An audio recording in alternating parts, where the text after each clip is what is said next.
Assalamualaikum warahmatullahi wabarakatuh. Kepada yang terhormat Bu Soni Zulfikasari selaku dosen pengampu mata kuliah model pembelajaran. Sebelumnya perkenalkan dulu, nama saya Muhammad Syafil Anam, NIM 1102420072. Berikut adalah video tugas akhir model pembelajaran. Mari simak videonya. Check it out. Assalamualaikum warahmatullahi wabarakatuh. Selamat siang. Warahmatullahi wabarakatuh. Selamat sore anak-anak. Sore Pak. Sore Pak. Sore Pak.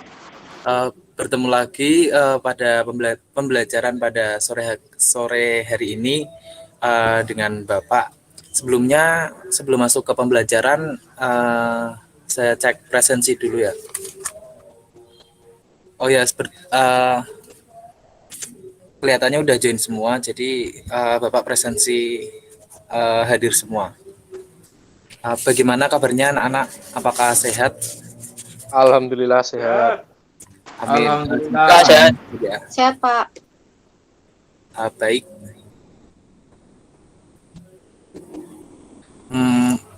Sebelum memulai pelajaran pada sore hari ini, mari kita berdoa menurut kepercayaan masing-masing. Berdoa dimulai.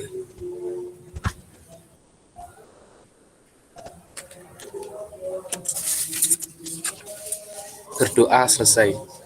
Pada kesempatan sore hari ini kita akan belajar tentang apa ya?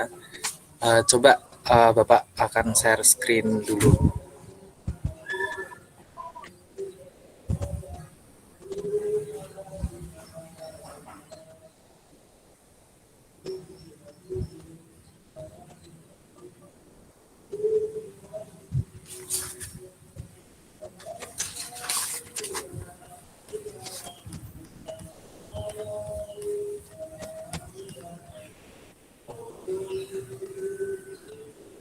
Apakah udah muncul di layar anak-anak? Sudah Pak, sudah. Pak, sudah. Oke, baik. Kira-kira yang akan kita pelajari itu apa ya? Bapak akan membeli clue-nya. Paragraf. Kita akan belajar tentang paragraf. Paragraf tersebut berisikan penggambaran terhadap suatu objek. Objek tersebut bisa berupa manusia, lingkungan, hewan, dan lain-lain. Kira-kira ada yang ngerti nggak itu apa? Bapak? Tes deskriptif Pak. Tes deskriptif. Oh, benar. Mas Vicky benar menjawabnya. Oke, pada kesempatan sore hari ini kita akan belajar tentang tes deskripsi. Lanjut aja ke tes deskripsi ya benar. Apa sih itu teks deskripsi? Teks deskripsi adalah teks atau paragraf yang menggambarkan suatu objek. Teks deskripsi biasanya menjelaskan seseorang, benda, sebuah peristiwa, dan lain-lain.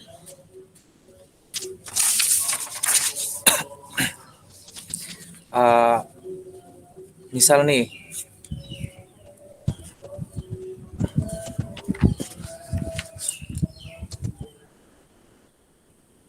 Bapak akan memberi contoh nih. Pada pekan lalu, Mas Alfa dan Mbak Distia pergi ke kebun binatang. Lalu Mas Alfa dan Mbak Distia menceritakan sama Mas Vicky tentang sesuatu yang ada di sana. Nah, cerita inilah yang dinamakan deskripsi. Mendeskripsikan apa yang mereka lakukan, seakan-akan yang diceritakan itu merasakan apa yang orang rasakan. Gitu anak-anak. Terus lanjut ke slide berikutnya.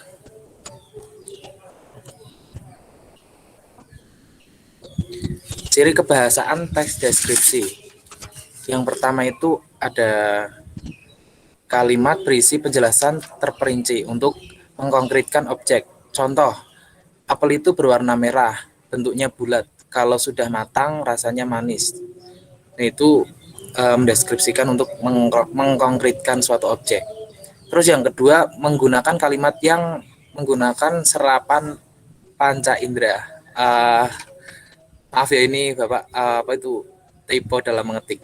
Contoh, seolah-olah kita itu melihat, seolah-olah kita itu mendengar. Seperti pantai panjang dengan pasir putih, debu debur ombak pantai terdengar berirama. Terus yang selanjutnya menggunakan pilihan kata dengan emosi kuat. Contoh kata emosi. Ini bukan emosi yang marah-marah ya, beda ya. Contoh kata emosi, terpesona, mempesona, elok, cerai-berai, atau tabah. Terus yang keempat, nah ini tipe lagi nih, mungkin Bapak ngantuk saat mengetiknya. Yang keempat, mengidentifikasi majas. Contoh majas di sini adalah angin lembut terasa mengelus kulit, yaitu majas personifikasi. Sedangkan majas ini ada personifikasi lagi. Terus bukit-bukit tangguh nampak menjadi latar bagian pantai. Dan selanjutnya pohon itu tumbuh setinggi gunung. Nah, itu majasi berpula. Mungkin ini ciri kebahasaan teks deskripsi. Nanti kalau yang kurang paham bisa ditanyakan di akhir penjelasan. Yang selanjutnya struktur teks deskripsi. Yang pertama itu identifikasi. Identifikasi merupakan bagian yang mengenali objek, tempat, atau orang yang akan dideskripsikan. Berisi ciri umum seperti nama objek, lokasi, ukuran keseluruhan, dan lain sebagainya. Yang kedua ada deskripsi bagian. Memuat gambaran rinci dari objek yang digambarkan. Penggambaran ciri-ciri tersebut memecah bagian-bagian objek secara rinci. Dan yang ketiga penutup. Nah ini typo lagi nih. Yang berisi kesan umum yang didapatkan penulis setelah melihat objek. Lanjut ke tujuan teks deskripsi. Apa sih tujuan teks deskripsi itu? Teks deskripsi bertujuan yang pertama memaparkan atau menggambarkan situasi, kondisi senyata mungkin sehingga pembaca dapat merasakan situasi dan kondisi yang dialami penulis. Nah, seperti contoh yang tadi Bapak katakan di awal pengertian teks deskripsi. Terus yang kedua, untuk mempromosikan atau mengenalkan objek, tempat, produk, atau orang tertentu. Misal mengenalkan tentang objek suatu kebun binatang. Kebun binatang di Semarang adalah suatu wisata yang banyak diminati orang. Di dalamnya terdapat hewan bla bla bla gitu. Nah, itu namanya mempromosikan. Baik, selanjutnya ada jenis-jenis teks deskripsi. Jenis teks deskripsi itu jenis teks deskripsi berdasarkan bentuknya dibedakan menjadi dua kategori. Di antaranya dari yang pertama namanya teks deskripsi berdiri sendiri sebagai teks. Contoh yang pertama ini berarti satu kalimat itu teks deskripsi semua berdiri sendiri.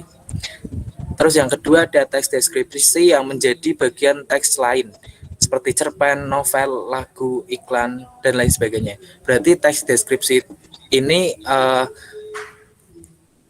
berada di tengah-tengah cerpen, novel, lagu. Selanjutnya, sekian dan terima kasih dari penjelasan Bapak ini. Mungkin dari penjelasan yang tadi ada yang perlu ditanyakan. Silakan anak-anak yang mau bertanya. Saya Pak izin bertanya. Baik, Mas Robert, silakan. Saya ingin bertanya tentang tadi kan sudah dijelaskan tentang teks deskripsi. Nah, kalau langkah-langkah dalam pembuatan teks deskripsi bagaimana, Pak? Oh ya baik, tadi belum dijelaskan ya untuk langkah-langkahnya. Jadi langkah-langkah untuk menjelaskan membuat teks deskripsi itu yang pertama adalah menentukan tema atau memilih tema. Terus yang kedua menentukan tujuan, harus ada tujuannya itu. Yang ketiga mengumpulkan informasi.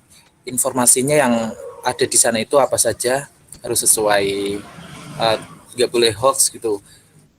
Terus membuat kerangka karangan, dan yang terakhir mengembangkan karangan tersebut. Mungkin tadi bisa dicatat ya untuk menambah pengetahuan. Baik, baik, Mungkin baik, Pak. itu saja, Robert. Ya, Pak. Ada yang mau Terima kasih. ditanyakan lagi? Mungkin tidak ada ya. Kalau tidak ada, Bapak yang akan mau tanya.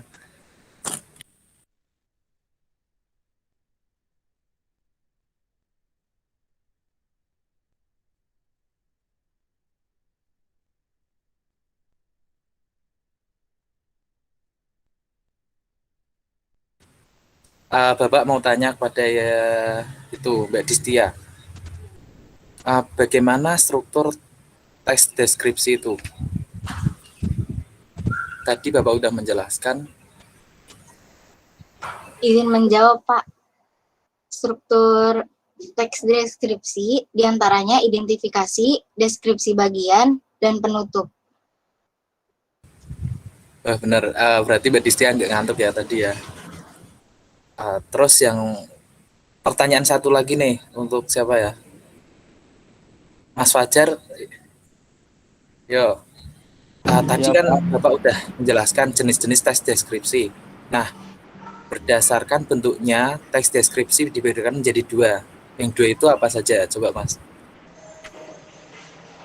Sebentar ya, Pak. Oke. Izin menjawab, Pak. Silakan Mas. Kan dibagi ada dua ya, Pak. Yang pertama itu teks deskripsi berdiri sendiri sebagai teks. Terus yang kedua itu teks deskripsi yang menjadi bagian teks lain, Pak. Mungkin itu. Nah, benar jawaban dari Mas Fajar. Ya, Oke, terima kasih, baik. Pak. Terima kasih Mas. Baik, mungkin tidak ada yang ditanyakan lagi. Karena waktunya kurang, sisa 25 menit lagi, kita manfaatkan untuk diskusi kelompok ya. Saya akan membagi 4 kelompok, setiap kelompoknya terdiri dari 2 orang. Nanti bisa mendiskusikan apa yang saya perintahkan ya. Saya akan membagi kelompok. Kelompok yang pertama ada Alfa, Wisnu. Kelompok yang kedua ada Robertus, Vicky. Kelompok yang ketiga ada Jasman dan Distia. Kelompok yang keempat ada Yafi dan Fajar. Nah, soalnya buatlah contoh deskripsi yang berhubungan dengan alam. Nanti dari salah satu hasilnya akan Bapak suruh presentasi di depan teman-teman kalian. Mungkin bisa dipahami? Bisa, Pak. Oke, bisa ya. Dimulai 1 menit dari sekarang ya. Betul, Pak.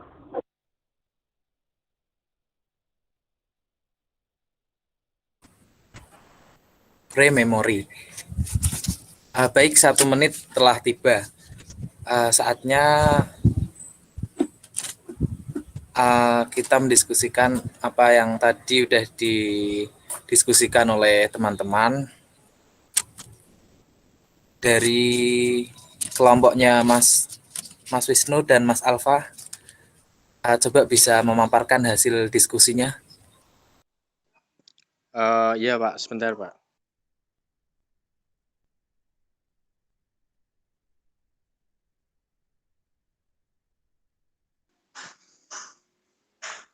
Izin menyampaikan diskusi saya ya, Pak. Oke, silakan Mas.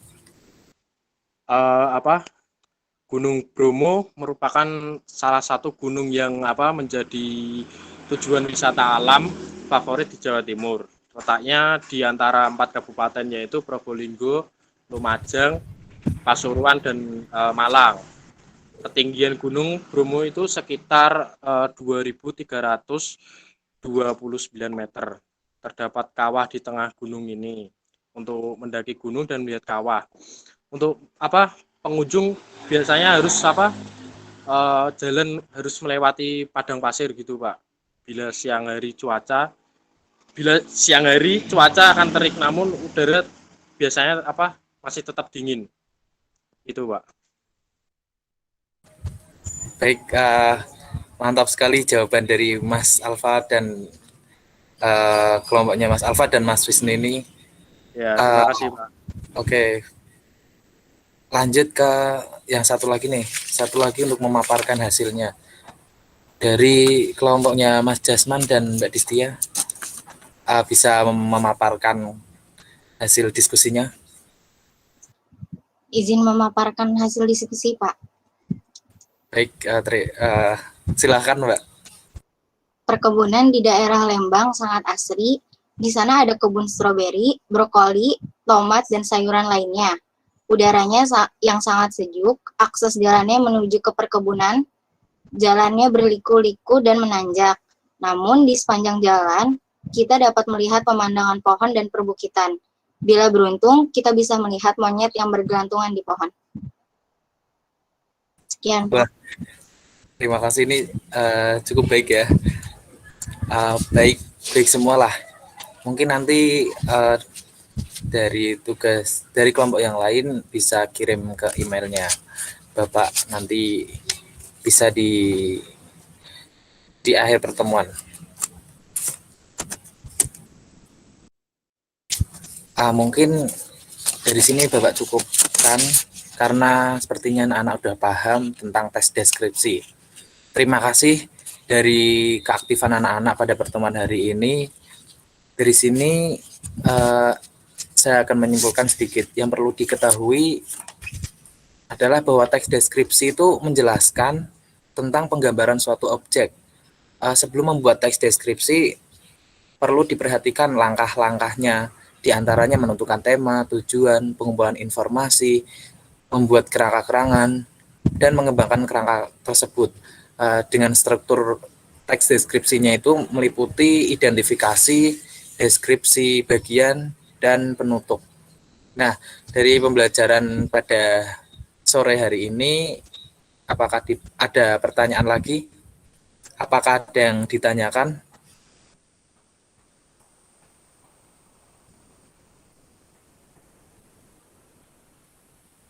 Belum ada Pak. Oke, baik, kalau belum ada.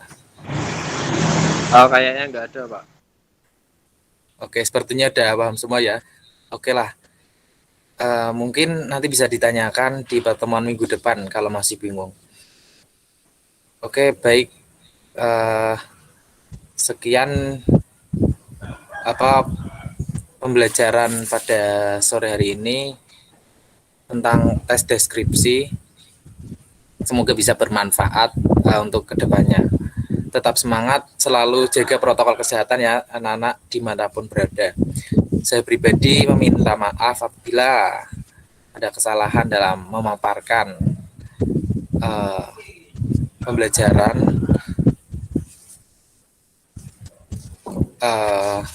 Bapak akhiri, selamat sore. Wassalamualaikum warahmatullahi wabarakatuh.